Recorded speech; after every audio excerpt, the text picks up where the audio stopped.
Have you ever craved an escape? A place where the world slows down and life feels simple? That's exactly what Maya thought she was getting when she left the city behind. But peace and quiet weren't the only things waiting for her in this sleepy neighborhood. Across the street, an old, crumbling house stood silent except for its mysterious occupant, Mrs. Harrington. Every day at the same time, she disappeared into a strange little shack in her backyard. No explanations, no neighbors asking questions. Just her and whatever secrets that shack was hiding. Maya couldn't resist. She had to know what was going on. But what she found, well, let's just say it was far from what she expected. This is a story about curiosity, courage, and what happens when you dig a little too deep into someone else's life. What would you do if you were in Maya's shoes? Stick around to find out. Maya decides to move away from the city, settling for a quiet neighborhood just outside the hustle and bustle. When she gets there, she plans to get into the quiet life. But soon, that life is disrupted when she notices that the woman across the road is up to something. When I moved to the outskirts of the city, I was searching for peace. After 32 years of city noise, suffocating crowds, and the endless hustle for more, I was done. I wanted quiet. I wanted serenity. A place where I could breathe, but also a place where I could just sit down and write all the stories that were waiting to come out of me. So I found a charming little house on the edge of a small neighborhood, the kind of place where everyone knew everyone, where time sort of seemed to slow down. But what I got was something else entirely. Well, you're in it now, Maya, I said to myself, making myself a cup of tea. My closest neighbor was a woman in her 60s named Mrs. Harrington, who lived in an old house that had seen better days. The paint was peeling, the shutters hung crookedy, and the lawn was overgrown with weeds. Oh, maybe she's just old and doesn't have the energy to maintain the house, my mother said on the phone. Yeah, maybe, I said. Her house just looks a bit out of place. But that wasn't what caught my attention. What really intrigued me was the little shack about 20 feet away from Mrs. Harrington's house. It was small, barely more than a shed, with a rusty tin roof and walls that looked anything but steady.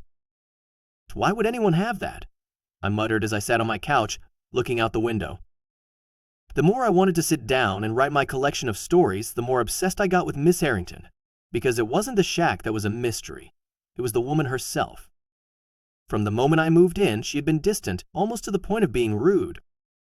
I'm Maya, I said on the first day when I was inspecting my new backyard. I expected her to at least say hello and introduce herself, but she avoided eye contact, brushed off any attempts at conversation, and made it clear that she wasn't interested in neighborly chats. I only discovered her name because I heard one of the neighborhood kids calling her on his newspaper round. But still, the strangest thing about her was her routine. Every day, like clockwork, the old woman would head to that shack at 9 a.m., and again at 9 p.m. She always had 2 shopping bags in hand, and she would go into the shack for about 20 minutes before returning to her house. But what are you doing in there, Mrs. Harrington? I asked myself in the living room. What's in there? Who's in there? Suddenly, I was a detective trying to figure out what the woman from next door was up to. I couldn't for the life of me figure out what she was doing in there. Was she storing something? Hiding something? For 3 days, I watched her from my window, my curiosity only growing stronger. What could possibly be so important? One afternoon, I decided to find out for myself. I waited until I saw her step outside with her bags, then casually strolled over, pretending to be out for a walk. But the moment old Mrs. Harrington saw me approaching the shack, she bolted out of the door, her eyes wide with fury. Stay away. I'll call the cops, she screamed, her voice high-pitched and frantic. I stopped dead in my tracks. Despite my wild imagination, I wasn't expecting that kind of reaction. I'm sorry, I stammered.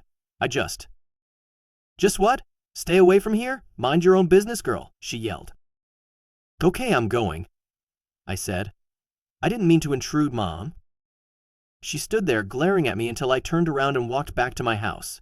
I could feel her eyes boring into my back the entire way. What was in that shack that she was so desperate to keep secret? I'm not giving up, I said as I let myself into my home. I will find out what's in there. I tried to shake it off, telling myself that it was none of my business. But over the next few days, I couldn't stop thinking about the shack. I tossed and turned at night, trying to figure out what could be in there. The way Mrs. Harrington screamed at me, the panic in her eyes didn't sit right. I needed to know what she was hiding.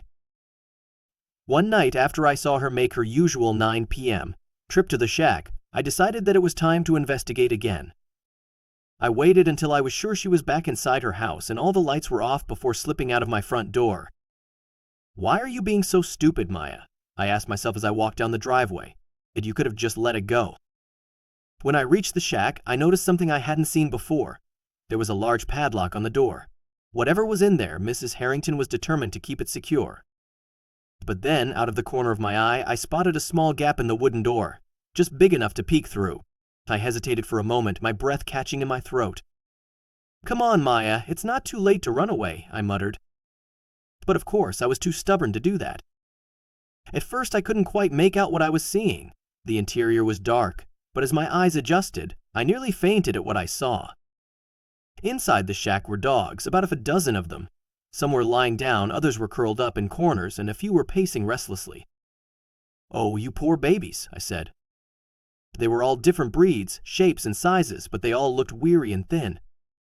"What the hell?" I exclaimed. What was going on here? Was she hoarding these animals? Were they being mistreated by her? I didn't think. I just acted. I started pulling at the lock, trying to force it open. "Hang on, I'll get you all out," I said. But the lock just wouldn't budge, so I began banging on the door with my fists, hoping to break it down. Suddenly, a light flicked on inside Mrs. Harrington's house. I froze, realizing too late that I'd woken her up.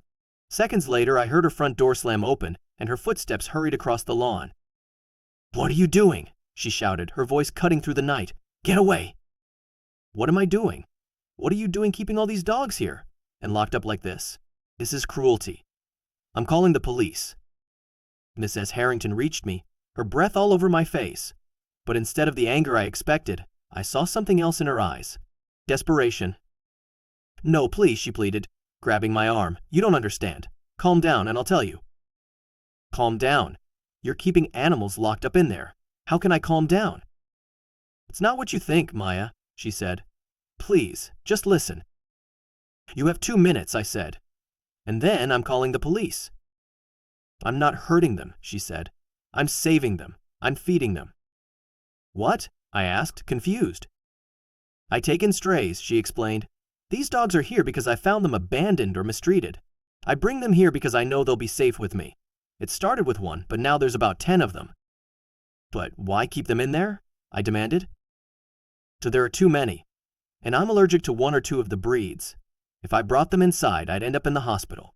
But I couldn't stand by and do nothing while they suffered. Here I can make sure that they have food and water." My anger melted away immediately. "Why didn't you just tell me?" I asked. "Because I've seen what happens when people take animals away to shelters. They put them down, or they just end up on the streets again." I was silent for a moment, taking in everything she said. I'd heard about those places too.